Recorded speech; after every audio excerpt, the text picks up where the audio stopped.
Joining us now on 710 KURV, we welcome to the program Daniel Corcoran, who is an international affairs commentator with Young Voices, and he's got an op-ed in the Daily Wire talking about how men are kind of getting swept under the rug this election season. There's a lot going on there and a lot to unpack, but I'll let you set the premise up, Daniel. Thanks for joining us today. Zach, it's such a pleasure to be here today, and thank you for that intro, because it's quite interesting that you mentioned that men are being swept under the rug in this election, because I think as we're now seeing that rug is starting to be pulled back a bit with Kamala Harris's opportunity for black men agenda, and how men are becoming more of a target voter demographic, with Harris also in talks with the Joe Rogan podcast to potentially go on his show for an episode. So I think we're starting to see more of a fixation on this demographic, which is quite timely for when this article came out. But the article, nonetheless, is still very pertinent to what's going on with the state of American men in society. Yeah, it was interesting because this kind of dovetails with what happened on Friday with Barack Obama in Pennsylvania talking to black men voters, saying, hey, what's going on? What's the deal? How come you guys aren't voting for Kamala?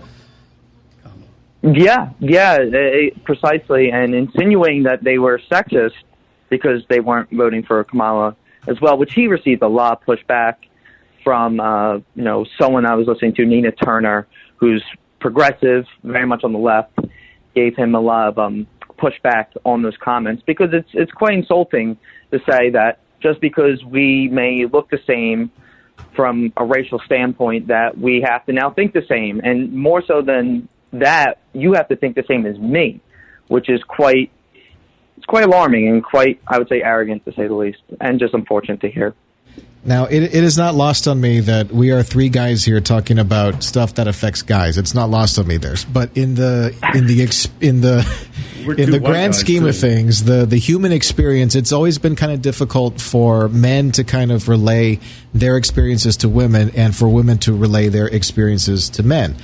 And in this particular election, for some reason, there's a lot of stuff kind of that we don't talk about with guys, because it's always been the thing with guys, right? It's sometimes it can be very emasculating. You get told to suck it up a lot, and Davis knows what I'm talking about. Football. But rub some dirt on it, yeah, and just keep moving. But what are some of the things? You list a couple of stats in this op-ed of yours in the Daily Wire, talking about some of the things that guys are facing that they don't really talk about, that they don't want to talk about, because it's going back to the thing, rub some dirt on it, grow up, man up. You don't talk about these things. Yeah, and the reasons to highlight, I think there's several factors when the issues that men contend with are not discussed. And two that immediately come to mind are, one, an abrasive culture, a hostile culture that men currently exist in. And what I mean by a hostile culture, not to be super dramatic, but it's just casual and popular to degrade men through contemporary terms such as mansplaining, I won't curse, small d energy, toxic masculinity, and it's even celebrated some of the time by, wearing it and sporting it on your shirt or on a t-shirt. So there's that, and it goes further than that, but I'll stop there. And then another issue is the fact that there's this erroneous, inaccurate view of history, at least most of them, the majority, and they're men, which is accurate. But those men are not an accurate sample that represent the overwhelmingly majority of men that have ever existed in history. Like, we talk about power, and we talk about all these things like, the kings and the leaders of all these societies are all men and they just oppress women. It's like, well, they also oppress men. History overall was not great for most people, for most men and women. Like, how much power did the conscripted 18-year-old have in the 1960s, late 1960s, when he was conscripted to force to go to Vietnam? How much power did that young man have? That's basically a boy. So we talk about power, and you look at it, and it's just so linear how especially academics discuss this issue. So those are two reasons why I believe it's not discussed in the way that it should be. Inaccurate view of history and power dynamics to a degree, and then also a hostile culture towards men that just makes it kind of uncomfortable to bring up any kind of men's issue or boys' issue for that matter. Joining us on 710 KURV, Daniel Corcoran, an international affairs commentator with Young Voices. He's got an op-ed in the Daily Wire called How Male Voters Became the Central Focus of the 2024 Election. And you know what's interesting? And I was talking to my co-host Davey about this the other day. It was James Carville that came out recently in, I think, the New York Times. Democrat strategist, long time. He is not a nobody by any means, right? He's been there for decades doing stuff behind the scenes.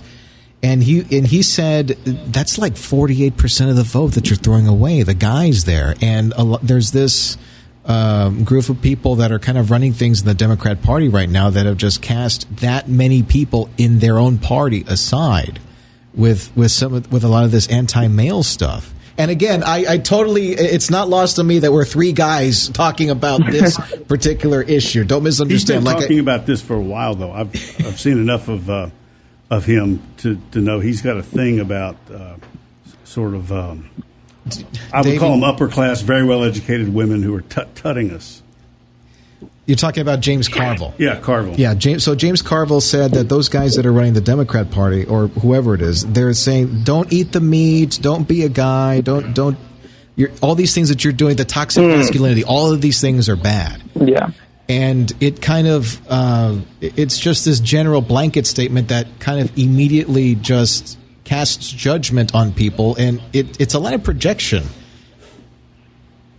It is a lot of projection, and it's unhelpful. Like the term toxic masculinity, which is derived from very fringe areas of academia, and that's from Richard Reeves, who's a boys and men's advocate, and I believe works at the American Institute or the Institute for Boys and Men's Health. I think it's the title of the organization. Irrespective of that, he's a well-respected person in this area of boys and men's advocacy, and he says that term toxic masculinity comes from like the fringes of academia, specifically when certain researchers were looking at male inmates, and when hyper forms of aggression kind of collide, it's just disastrous for the inmates. Like pent-up amounts of aggression that are typically demonstrated higher in male inmates. So it was very specific. And then in 2016, approximately, it escaped that kind of scope and now applies to everyone. It even applies to boys. And there's this inherent guilt associated with being a guy in a lot of cases, or at least there's attempts for it to feel that way. And it's interesting because you don't even have to, I'll get to you in a second, Davey. You don't even have to specifically pander to guys. You just kind of have to leave them alone. And they'll do whatever it is that they need to do. Davis Rankin, your question for Daniel Corcoran. Go ahead. Well, I don't know where Mr. Corcoran went to, assuming he has a university education, which is should have found out this off air.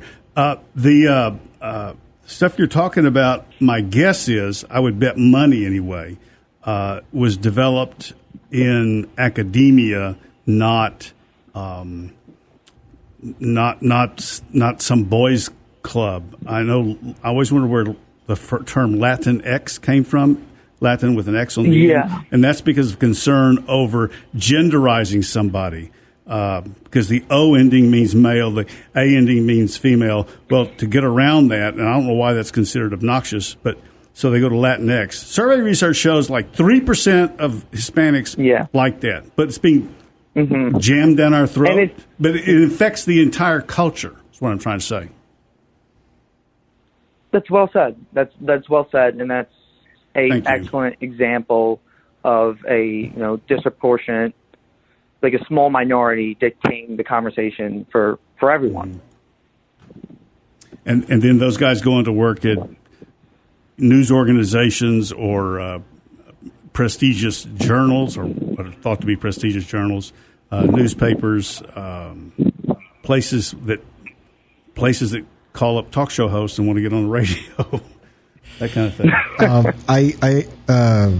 I know there are things centric to a woman's experience in life that a male will never understand, and there are things centric to a male's life that a woman will never understand. But I think the important thing here is in 2024 when we've got all sorts of ways of communicating each other. We ain't doing it. What solutions do you see for us? Is there how would you make peace? To your point about not having those conversations that could potentially steer the dialogue, steer the more broader conversation in a positive, more productive light, I think it's difficult to do that because things are very adversarial right now between like the genders.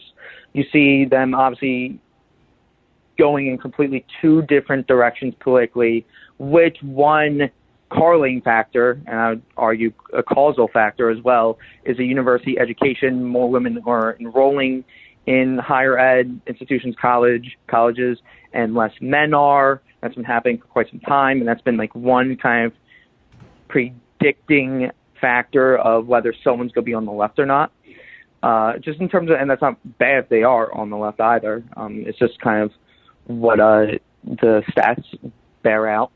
And to your question about like fixing it, I've had very productive, sincere, honest conversations with young women, approximately 24 to 30 years old, about this issue, like men's issues, and they've been quite receptive of it. So actually, and you would be like, really, like.